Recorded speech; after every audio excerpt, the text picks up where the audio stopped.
What's up, everyone? Welcome back to another review. This time, we're going to be taking a look at An American Werewolf in Paris, the sequel in name only to An American Werewolf in London. Okay, this review is going to be short. This review is going to be sweet. This movie should not bear the name of anything related to An American Werewolf. This movie has a werewolf who is an American and is in Paris, but it has no relation to An American Werewolf in London at all. As a matter of fact, when you read the behind the scenes, they deleted a scene that links this movie to An American Werewolf in London. When you're making a sequel to a movie, the one thing you cannot afford to delete is your reason for existence.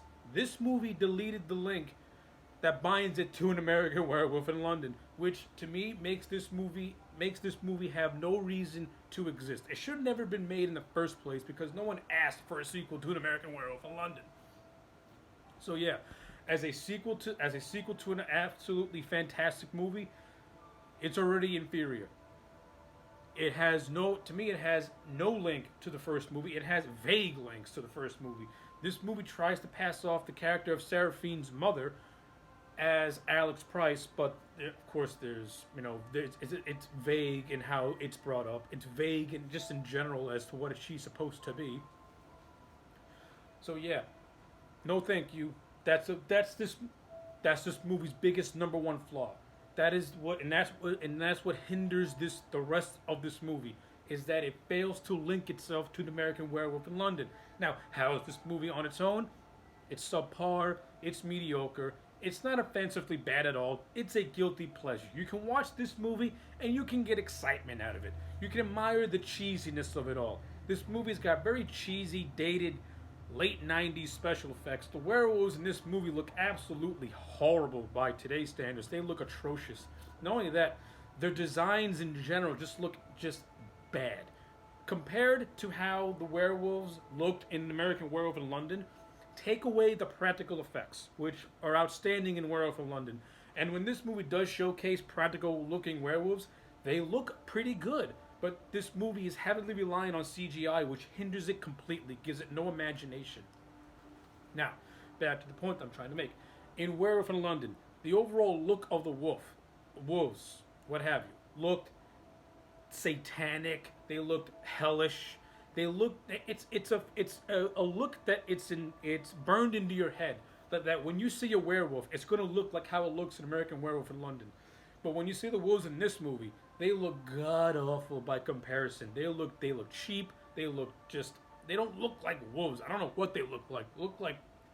They look like abominations by a computer screen. There's no creativity to the look of the wolves in general. So yeah, another strike against this movie. The wolves look like shit. The CGI looks like shit.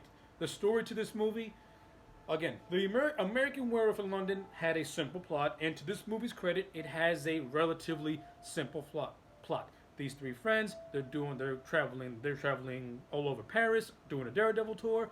So they're just, doing what teens do in the 90s, just acting like a fool. One of the lead guys, named Andy, played by Tom Everett Scott, sees Julie Delpy atop the Eiffel Tower. She tries to commit suicide. He saves her. He gets clunked on the head on the way up. And then the romance between these two starts to bud. Then they go to her house one night, meet a guy named Claude, gives them invitations to go to a club. Andy gets bit by a werewolf, and that's how he becomes a werewolf. So it's nothing out of the ordinary. But unlike the first movie, where we see David having these nightmarish dreams and visions of what is happening to him, we get none of that with Andy. It's almost as if Andy's brushing everything off and that he's just vaguely annoyed by everything. And it's not like David, who is struggling to keep his sanity. Andy, we get none of that. We get none of that at all. The writing for this movie, in terms of like getting into Andy's head, is just horrible. Horrible, horrible, horrible, horrible. And not only that, this movie puts a villainous werewolf in here. You have an antagonist versus a protagonist. So it's kind of like a superhero werewolf movie in a way, which is even more just flat out stupid. There's no horror to this movie at all. The visuals of this movie, they're not. This movie is shot pretty good. It's nothing spectacular. It's competently made. The cinematography is stock. but that doesn't make it unwatchable. The acting in this movie, nothing fantastic, but nothing cringy, is what I'm gonna say. The three friends, I buy them as friends. They're okay together. The romance between, Andy and Seraphine, it's okay. There's nothing to it, to be honest with you. There's these two actors are trying, but I just don't see the chemistry between these two. I don't understand why Andy really adores Seraphine and vice versa, with the exception that he saved her life, so maybe that's why they fall. That's kind of the reason this movie falls in love. It's not because Seraphine has an interesting personality, because she's as blank as a bucket of water, and Andy is no different. And then you got the villain Claude, who literally feels really shoehorned into this movie. It's almost as if this movie was like, okay, we gotta make Andy very, very likable, but we don't want to copy what they did in American Werewolf in London, so let's put in a villainous werewolf and give him someone to fight at the end of the movie. And I don't like that stuff. That stuff is not cool. It's not great. It's just stock. It's boring. And you can clearly tell this movie is heavily influenced by movies like the Scream movies. It has that same vibe to it. But unlike those movies that actually have an interesting story, there's nothing to this movie at all. It's not complex. It doesn't have interesting, thought-provoking characters. It's got nothing, to be honest with you. Again, this movie does have some good qualities to it. The overall soundtrack to this movie is actually pretty cool. I like the soundtrack to this movie, the music. Not the actual score, which is very stock and generic, but the use of popular songs I like. And this movie does have good humor and does utilize its humor in very good ways, where the humor can be legitimately funny in a lot of scenes. And like I said, the acting is adequate enough that you can watch this movie and not be cringing in your seat. Again, these characters aren't going to drag you in, but at the same time, it's nothing you can pull your hair out, Like I said, this movie is a guilty pleasure. If you just watch it for the sheer just nonsense of it, it's entertaining. But watching it as a sequel to The American Werewolf of London, this movie should not exist. It shouldn't even be on this earth.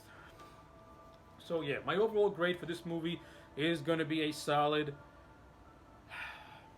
I'm going to be generous, and I'm going to give it a 4 out of 10. It is a guilty pleasure movie. You can watch it and get entertainment out of it. But if you look for anything else, you're just not going to get it. So yeah, those are my thoughts on American Werewolf in Paris. Let me know your thoughts in the comment sections down below. Also, check out my review for An American Werewolf in London. I'll put that review in both the description and in the comment sections down below. Like this video and subscribe, and I'll check you back next time for more.